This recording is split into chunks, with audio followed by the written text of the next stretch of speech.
Olá, tudo bem? Eu me chamo Carlos Júnior, eu faço parte da Sociedade Brasileira do Design Inteligente e hoje nós estamos aqui na segunda temporada do programa Alinhando os Ponteiros. E, gente, o assunto é muito importante. Será que a fé e a ciência, elas conversam entre si? Nós estamos aqui na parte 2. A gente montou essa Liga da Justiça de teólogos para discutir esse grande assunto. Então, fica ligado que a gente começou agora.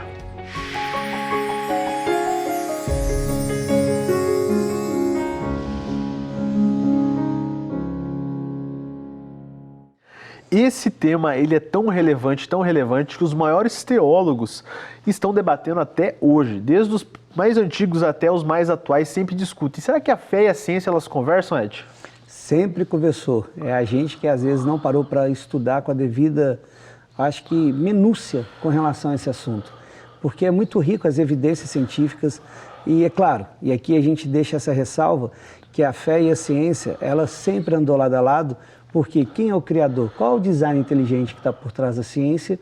É o mesmo design inteligente que coloca a fé no seu coração. E no 5º Congresso da Sociedade Brasileira do Design Inteligente, a gente reuniu um grupo gigantesco de teólogos, aí dos mais variadas linhas teológicas, para estar discutindo, será que a fé e a ciência elas são amigas, são rivais, são inimigas, o que será?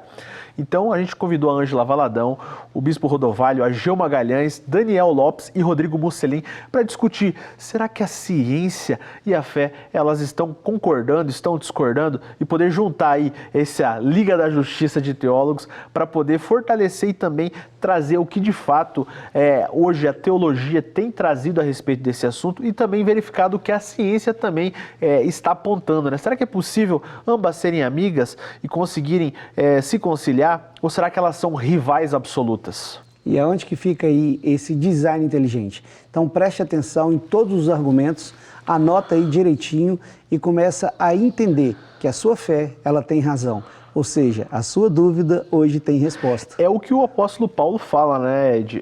A gente tem que estar pronto a dar razão à nossa fé. E é isso que os teólogos vão apontar aqui. Você que está em casa, você que tem a sua fé, você tem que estar pronto para poder dar razão à sua fé, porque o cristianismo é baseado também na razão. Nós somos feitos para esse intuito. O cristianismo, ele tem uma peculiaridade em prol de outras religiões. Ele não corre de ser indagado, ele não corre de ser questionado e ele aceita ser questionado. Por quê? Porque quem tem a verdade não precisa se esconder. É isso aí, gente. Então, a gente está começando agora, você vai ver esse painel que foi sensacional lá no 5º Congresso da TDI Brasil, para você entender um pouco mais. E aí, a fé e a ciência conversam? Reverendo Geu Magalhães, por favor. A Nancy Pearce, que foi aluna do Francis Schaeffer, no livro Verdade Absoluta, diz que a Bíblia não começa com Deus é amor, mas começa com no princípio criou Deus os céus e a terra. Então a Bíblia começa mostrando como Deus fez a criação. E a Bíblia não começa com um capítulo para defender a existência de Deus. Esse é um fato certo. Deus existe. No princípio Deus criou Deus os céus e a terra. Então a nossa perspectiva milenar, desde os judeus, passando pelos apóstolos e chegando até hoje, é que existe um Deus que criou todas as coisas, ponto final. O design inteligente veio numa excelente hora, porque não é religião com cara de ciência, é ciência trazendo a lume a verdadeira religião, né? Então, esse é um ensino precioso. De fato, como nossos colegas já adiantaram, as ideias têm consequências. No começo do século XX, houve uma teoria muito popular nos Estados Unidos, chamada eugenia, que tinha o objetivo de como que purificar a raça humana.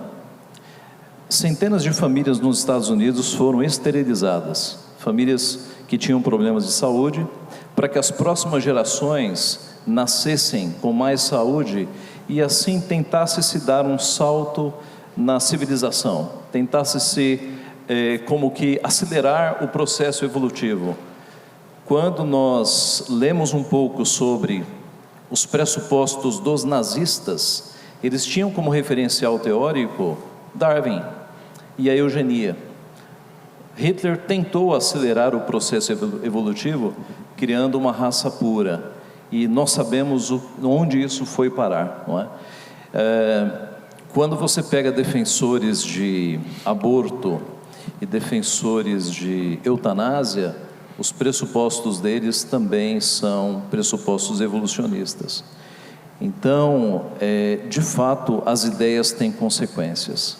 Quando nós voltamos ao período bíblico e aos primeiros séculos da igreja, as famílias que iam buscar as meninas recém-nascidas jogadas na rua, porque muitas vezes os romanos, eles queriam apenas os homens e as meninas eram descartadas, eram os cristãos que pegavam essas meninas na sarjeta e adotavam. As ideias têm consequências, de fato. E quando nós enchemos a nossa mente com a verdadeira sabedoria, que é a palavra de Deus, e cremos num Deus criador, aí a nossa vida vai ter consequências, que nunca vão passar pela morte, seja de fetos ou de pessoas que estão em estado terminal no hospital, mas nós seremos sempre pró-vida, porque o nosso Deus é o Deus da vida. Muito bem.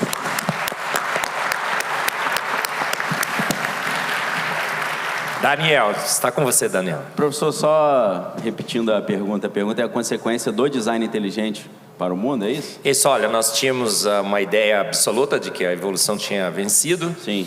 E a igreja, então, adotou duas estratégias. Ou ela colocou Deus para guiar a evolução, incorporou a evolução, ou ignorou a evolução. Olha, não falamos mais, a ciência é inimiga da nossa fé. Agora chega uma teoria que diz que não.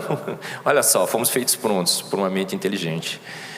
Qual seria, então, o benefício dessa teoria para a nossa teologia hoje? Então, vou contar uma história meio biográfica, né? Porque eu, adolescente, tentando defender a fé, né? Eu não sou tão velho assim não, tá? Mas naquela época a internet não era algo meio incipiente ainda no Brasil, né? Então a dificuldade enorme de achar bibliografia, né? Para, como eu costumo dizer, colecionar argumentos a favor da fé, que é uma sugestão que eu dou para todos os cristãos, né? Às vezes a gente coleciona informações sobre a vida do vizinho ou informações sobre uma série na Netflix, mas se você é cristão, colecione argumentos a favor do Evangelho, porque todos nós somos chamados a defender a nossa fé em tempo e fora de tempo. E desde que eu comecei a frequentar a igreja na minha pré-adolescência, eu entendi que essa era a minha missão, né? Que eu deveria falar de Deus para os meus amigos, colegas e tal, e sair falando bobagem também, não sabia exatamente o que eu estava dizendo, e eu percebi logo no início que quanto mais você prega a palavra, quanto mais você defende a causa do Evangelho, mais você percebe a necessidade de estudar. Aí você vai estudar, e naquela época, antes da internet, você tinha um problema de dificuldade de acesso à informação. Onde eu encontro essa informação, né? Eu sou de Niterói, no Rio de Janeiro, tinha uma livraria cristã só, e era do outro lado da cidade. Eu tinha que pegar um ônibus lá com meus 14 anos, andar 45 a 50 minutos para chegar a uma livraria cristã e falar: você tem alguma coisa aí sobre evolucionismo? Eu falo: não tem não. Então era nesse nível, né?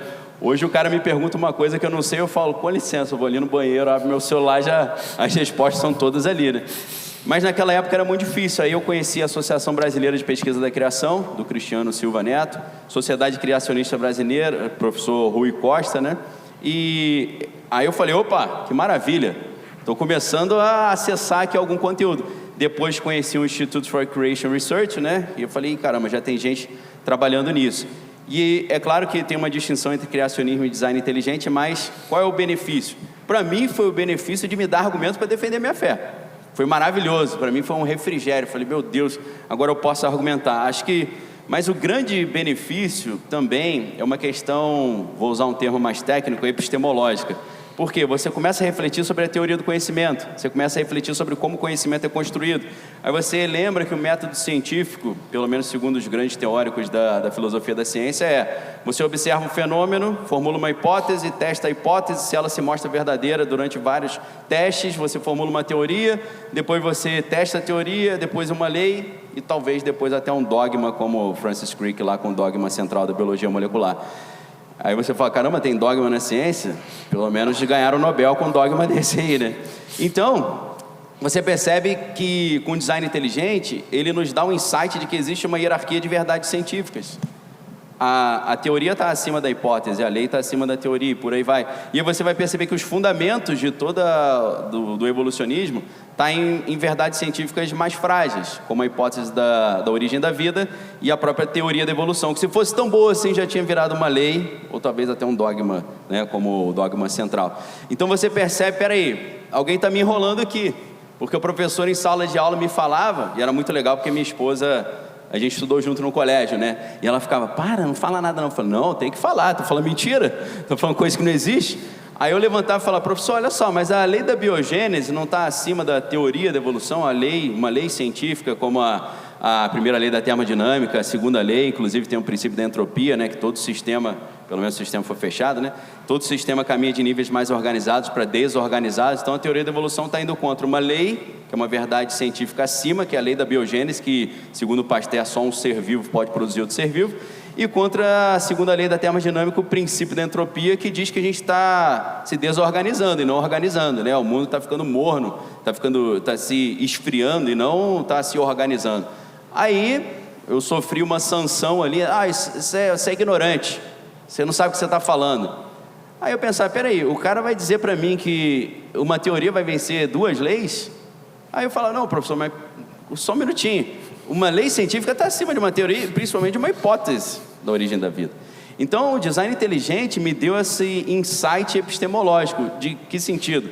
Como é que é a busca pelo conhecimento? A busca pelo conhecimento, ela parte da observação do fenômeno e formulação de hipótese. Agora, alguém observou uma matéria inanimada produzir vida? Não. Alguém observou uma macaca fazer um pré-natal e fala, seu filho está meio estranho, hein? Parece que é outra coisa. Aí nasce um bebê humano e eles falam, meu Deus, que é isso? Que coisa horrorosa é essa? E não tem pelo, não tem um polegar prênsil no pé, como é que ele vai subir na árvore? Então ninguém nunca observou isso. Então você fala, peraí, a epistemologia ou a teoria da ciência, ou melhor ainda a filosofia da ciência, diz que a gente parte da observação. Vocês estão falando de coisas não observáveis. E está na cara que não é observável, senão o Stephen Jay Gould não precisava ter criado a teoria do equilíbrio pontuado. O equilíbrio pontuado diz, olha, nós reconhecemos que não tem evidência, e isso é bom. Você fala, bom, como assim? Pode ser bom, mas não é científico. É bom porque a evolução não acontece deixando rastros de seres intermediários, ela é um salto. De repente a macaca pariu uma criança, não tem o intermediário. Você fala, isso pode ser lindo para um filme ou para uma história de ficção científica, mas para a ciência não dá, porque a ciência parte da observação. Você observou isso? Não. Isso é então uma prótese. Você inventou uma prótese para tentar me convencer que não tem evidência e continua sendo científico. Aí eu falava para o professor de biologia, você, com o equilíbrio pontuado, está dizendo para mim que você reconhece que não é científico e não tem evidência. Então, para quem ama pregar o evangelho, a teoria do design inteligente é um refrigério maravilhoso. Se eu tivesse conhecido antes, eu talvez não estaria com 42 anos sem um fio preto na cabeça.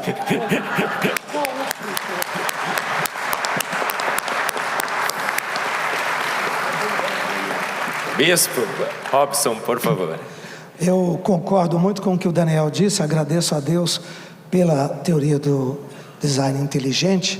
Do ponto de vista da física, a teoria da evolução, essa teoria da evolução, a teoria de Darwin, do evolucionismo randômico, não faz sentido, não cabe. Do ponto de vista da física, isso não cabe. Por quê? Porque a física, ela estuda, a percepção da física, ela começa pelo Big Bang e, se possível, até um pouco antes. A energia que estava no Big Bang é a mesma energia que está distribuída em toda a expansão do universo, de trilhões e trilhões de galáxias hoje. E como disse o Daniel, eu vou começar pegando o gancho, a física trabalha muito com a questão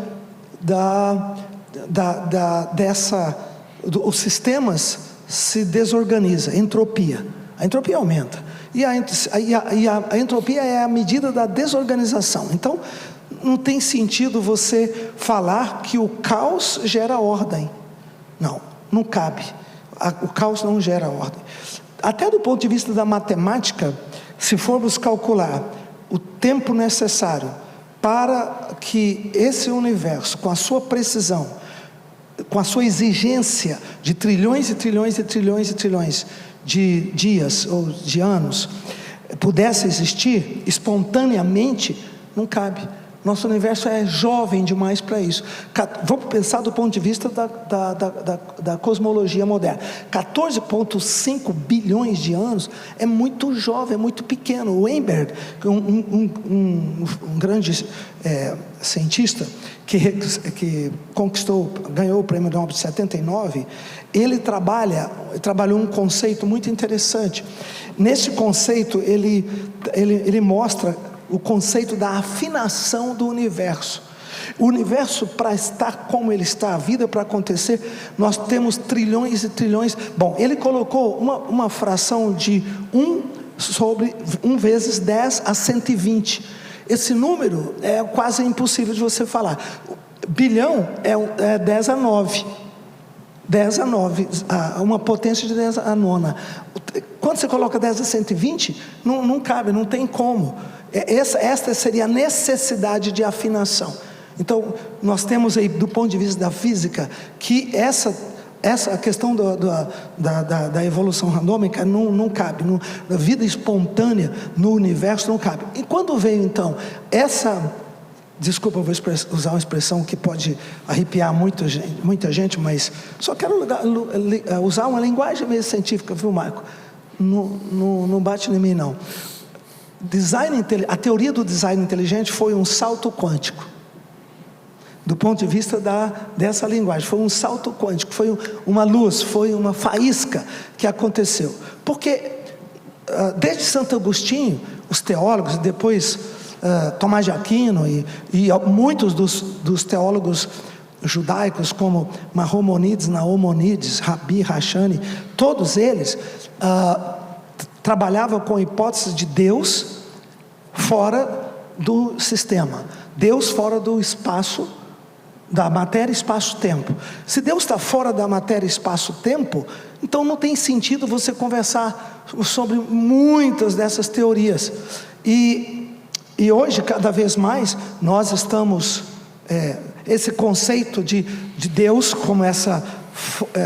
eu vou primeiro anteceder um pouquinho. Deus como essa força, uma energia inteligente que dirige o universo, fora do sistema, vou usar a palavra sistema, isso é aceito por quase 95, 97% de todos os cientistas, inclusive Einstein. O problema não é a aceitação do chamado Deus de Spinoza, mas é a aceitação do Deus revelado, da manifestação de Deus na humanidade, na redenção.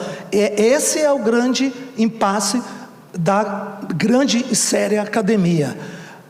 Essa coisa que se fazem de engenharia, de construções teóricas, de uma engenharia de teoria para provar que a vida pode surgir espontaneamente, isso não tem sentido. Isso quase não compensa nem a gente tomar tempo, porque isso é tão irrisório. Não compensa ninguém tomar tempo para ver um negócio desse. Isso não é sério, isso é brincadeira. Então vamos passar a página, vamos para frente, porque não é possível. E o pior é que se construiu uma civilização em cima disso.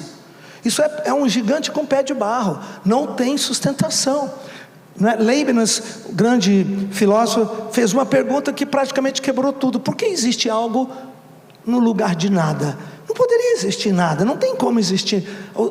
Essa concepção filosófica, científica, ela não explica como que existe algo. Não existe algo, existe a perfeição. Porque a vida não é algo, a vida é a perfeição. No seu cérebro, na retina dos nossos olhos, nós viajamos nesse momento, sentado nas galáxias. Em nossa imaginação, em nosso cérebro, nós viajamos para fora do sistema, nós vamos em qualquer tipo de galáxia, voltamos. Nós temos capacidade, plasticidade imaginativa para qualquer tipo de construção. Isso não é algo, isso é a máquina mais perfeita. A vida é simplesmente o ápice da perfeição. Parabéns pelo design inteligente. E acho que a gente tem que repensar até o tempo que se estuda com essa questão do evolucionismo, porque a gente está gastando tempo. Eu acho que assim, eu entendo que a academia está em cima disso, mas toda ciência que não parte do pressuposto da honestidade completa, total, ela não é séria. Se não tem honestidade, ela não é séria. E se ela não é séria, ela não merece tomar tempo da gente. Então, parabéns mais uma vez aí por sua coragem de peito aberto assumir isso no Brasil. Valeu. Uma segunda pergunta. Vamos passar então, novamente pelo painel. Outro dia, num debate, alguém disse assim: muito bem, legal essa teoria do design inteligente, mas eu sou cristão e não vejo nenhum problema com a evolução. Me dou muito bem com ela. Na realidade, eu vejo a evolução em Gênesis. Olha, outro dia também, numa palestra, um professor disse assim: porque eu estava procurando o mecanismo que Deus usou para criar a vida. Não encontro em Gênesis, encontrei na evolução. Deus usou a evolução. Outro dia um professor também disse, na minha frente inclusive, que olha só, Deus fez e não gostou. Deus fez e não gostou, Deus fez e não gostou. Ele foi aprimorando a sua obra. Por isso que encontramos tantos hominídeos, até que ele fez a obra-prima, o homem. Outro dia, num evento aqui em São Paulo, alguém chamou o evento dizendo: temos que ler a Bíblia com Charles Darwin. Quando lemos a Bíblia com Charles Darwin, percebemos ali a evolução. Para que então a teoria do design inteligente? A gente está perdendo tempo aqui. Não tem problema. Eu posso até usar a teoria do design inteligente para ler a Bíblia, mas posso usar Darwin também. Olha, Darwin é amigo de Deus. Darwin, na realidade, mostrou, através da ciência, como Deus fez a vida. Lenta, gradual e sucessivamente, por tentativa e erro. Então, só pode ter sido. Olha, o problema do pecado a gente dá um jeito, né? Porque ele teria que entrar, a morte teria que entrar antes no mundo, né? Mas a gente dá um jeitinho e tudo mais. A pergunta que eu faço para esses painelistas aqui, teólogos: Darwin é amigo de Deus? A gente consegue enxergar a evolução na Bíblia? Estamos perdendo tempo com uma outra teoria que confirma a palavra de Deus, quando já temos uma boa teoria, a evolução, que se encaixa bem com Gênesis? Pastor Rodrigo Mussolini. É como você falou sobre as implicações do que cremos, né? É óbvio que a descrição de Gênesis é totalmente diferente da descrição darwinista. Em Gênesis está tudo pronto. É óbvio que você vai ter que partir daquelas duas análises que eu acabei de falar. Ou o pastor vai olhar para o texto e vai dizer: não, mas Gênesis, ele não é literal. Ora, se Gênesis não é literal, Apocalipse também, será que é verdade?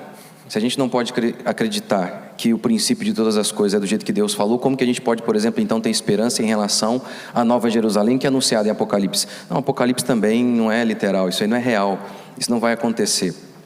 Ou, como eu falei, o segundo ponto, esse começa assim: não, isso aqui não é literal, isso aqui é um sentido figurado, a gente tenta encaixar. E a segunda perspectiva é dar um passo mais fundo e falar e se tornar liberal. O liberalismo teológico é a crença de que a Bíblia, ela não é a palavra de Deus, ela contém a palavra de Deus. E por conta do olhar darwinista, o teólogo, o pastor, vai enxergar a Bíblia a partir desses óculos quebrados de Darwin.